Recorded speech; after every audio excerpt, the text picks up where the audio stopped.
Oh, they did it. They blew it up. God damn you, what the hell? Hey, what's going on, guys? Mark here from Fancasted by Kelly Noir Pictures. And wow. Okay, so today we are going to be breaking down Season 8, Episode 3 of Game of Thrones, which will forever be known as the Battle of Winterfell, aka Winterfell Fell, aka The Fallen, aka World War Z. That's exactly what this was. This was a zombie movie set in Game of Thrones. And Christ, Jesus, if there is ever a reason why y'all wonder why we don't really review, well, I should say me, why I don't review horror movies, it's because I can't have people playing around with my anxiety like that. Like, seriously. And that is all that happened this entire episode. Every second of this episode was like pure, unadulterated suspense. I have no idea where the show is going at this point, because if y'all already know, then you know that we're off book at this point. George R.R. Martin hasn't finished writing Game of Thrones like the books. So if you've ever read the books, you can't follow along anymore because the show has passed the books. It left off exactly where episode 2 left off, which is that the Night King and the army are coming. And we are introduced with this beautiful shot where you just see where every single person is located within the geography of the episode. Who's on the front lines, who's in the crypt, who is on the wall.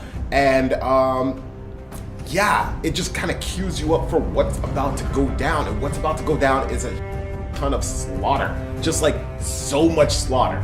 All right, so first things that happens is the Dothraki and the Unsullied army is at the front line, which I'm not gonna lie is kind of jacked up, because how dare they sit there this entire series and talk about how uncivilized the Dothraki are, and you know everybody craps on the Unsullied army, calls them foreign hordes or whatever, and then they throw them right on the front lines as soon as they need. Like, I guess that's exactly how history is. We were in a zombie apocalypse. You know damn well they're putting the black people and the Hispanics on the front line. That's just what it is. Anyways, so we don't really see what's happening in the distance. One thing I need to say about this episode is that it is very dark, not thematically. Just it's lit very darkly. Like, it is really meant to look like a horror movie. You really don't know what's happening until it's like right in your face, and it will drive you insane. Melisandre, you know, the fire priestess chick, she comes out and goes right to the front lines, and everybody's staring. They're like, well, what's she gonna do? What's she gonna do? What's she gonna do? And then she comes out and whoosh, lights up all of the Dothraki army swords, and everybody's like, yeah! You know, and it's like this big moment, and they charge forward, and they go, and they ride off into the darkness, and you just see thousands of lights. You know, we were like, all right, okay, it's about to begin, it's about to go down, and as soon as they get out there, bloop, bloop, bloop, bloop, bloop, bloop, bloop, you just see the lights depleted. Like, they lasted literally a grand total of like 15 seconds before eventually you get back to the front lines, and you just see a guy just like, just like running past inside, and you're like, okay, yeah, these guys are. The battle commences. I'm not gonna get into every little detail about what happens in the battle, but essentially we stay on a select few characters. And even, to be honest, like, even though a lot of characters get like their close-ups and you get to see where they are, you don't really focus on what's going on with them. You just kind of, the episode kind of just checks in on them to see if they're survived. Everything's just super disoriented and dark, and there's just like demon hordes of the Night Walkers just coming in, and you know, like, it's crazy. You know, this was like Saving Private Ryan. You know, like, everybody's just getting up around everybody else. Look, not everybody survives this episode. If you haven't seen this, then come on, spoilers, dude. What are you even doing? But yeah, a lot of people die, and die pretty gruesomely, man. Like, some people went out like champs, I'm not gonna lie. But other people, it was just like pathetic. Like, they didn't even have a chance, man. And there are some moments where, holy Jesus, you think that it's about to be a wrap, and they just flip it on you. Like, at one point, Daenerys is riding her dragon, and she gets the drop on the Night King, and she just like engulfs him in flames, and nothing. all that dragon glass, all the stuff that they were like leading up to, talk about how it takes out the Night Walkers. Yeah, it does. Until the Night King just like does his little thing and they all just get up and start attacking the living again. And it's like, oh my God. Character-wise, Jon Snow and Daenerys are on the dragons. They are in like their own little aerial battle. Bran Stark and Theon Greyjoy, they're in the courtyard, and of course they're supposed to be using Bran, or the Three-Eyed Raven, sorry, as bait, and Theon is guarding him with his own platoon of people. Arya is on the wall. Sansa and Masai and Tyrion Lannister and Varys, they're all in the crypt with all the women and the children. And on the front line, you see Ser Jorah, Lady Lyanna Mormont. You see Dundarian, the flaming sword guy, one of the original crows that was hanging out with Sam and Jon Snow. Then Arya Stark, the Hound, Brienne of Tar, Wolfsbane. Look, there's so many people running around. Oh, of course, Jaime Lannister, Podrick, Gendry. You know, they're all there. And they're all doing their thing until eventually Night Walkers end up breaking through. Oh my God. And that is where we get to what I call the Night of the Living Dead / Jurassic Park section of the episode. All right. There is straight up a scene in the episode that is ripped straight out of Jurassic Park. If you've seen it, you know exactly what I'm talking about. Arya is in like a library or something. It's really hard to see because it's really dark. But, and she's like moving around, and she's like, has to do all this super stealthy movements to make sure that she's not getting caught by the Night Walkers that are walking around. Eventually, the witch lady comes to Arya and tells her that she is destined to kill someone with blue eyes, which of course is supposed to be the Night King. But I have a couple of issues with that because one, why would she know what the Night King looks like? She has at no point come in contact with the Night King.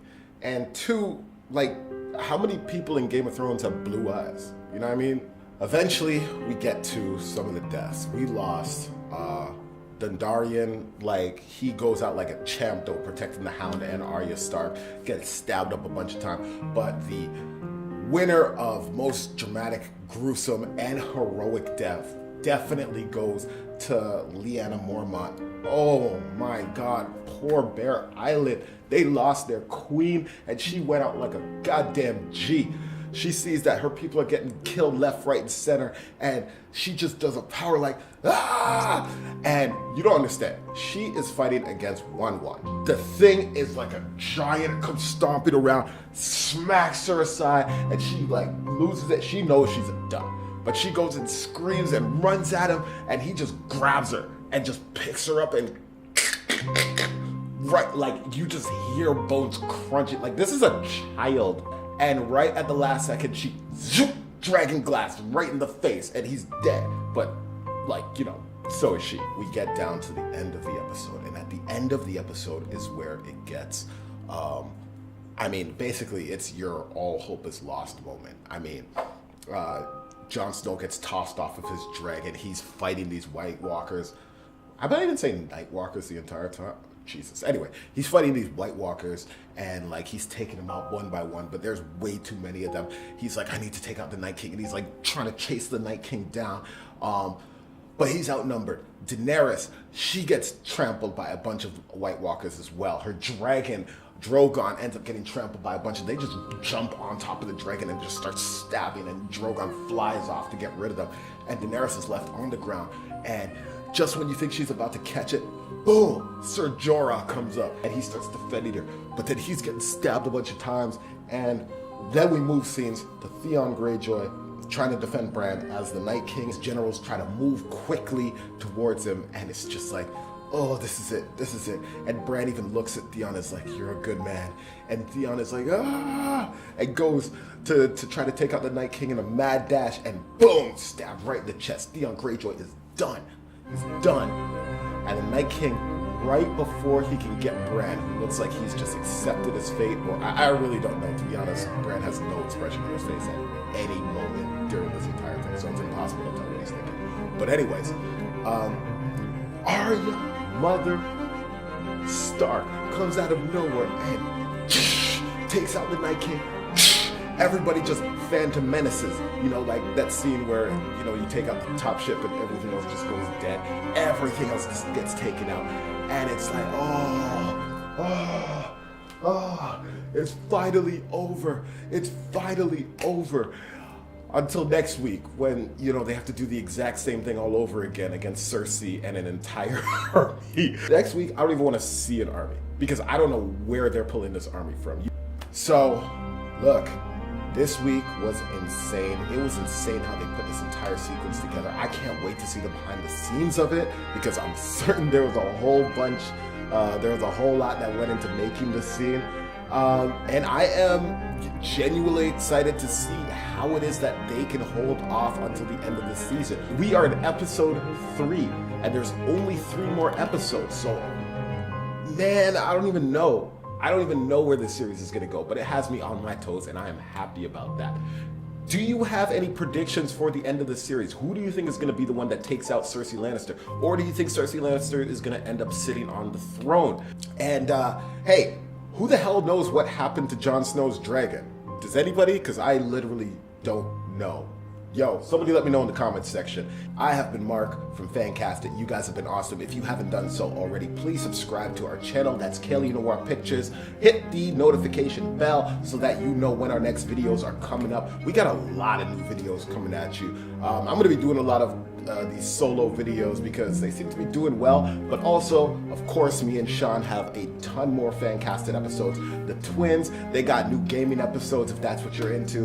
And hey, we will see you next time, next week, for another recap of Game of Thrones. Hopefully this time I got the whole crew with me, but you know, they're all in their beds crying over last night's tragedy. So, guys, I will see you next time. Peace.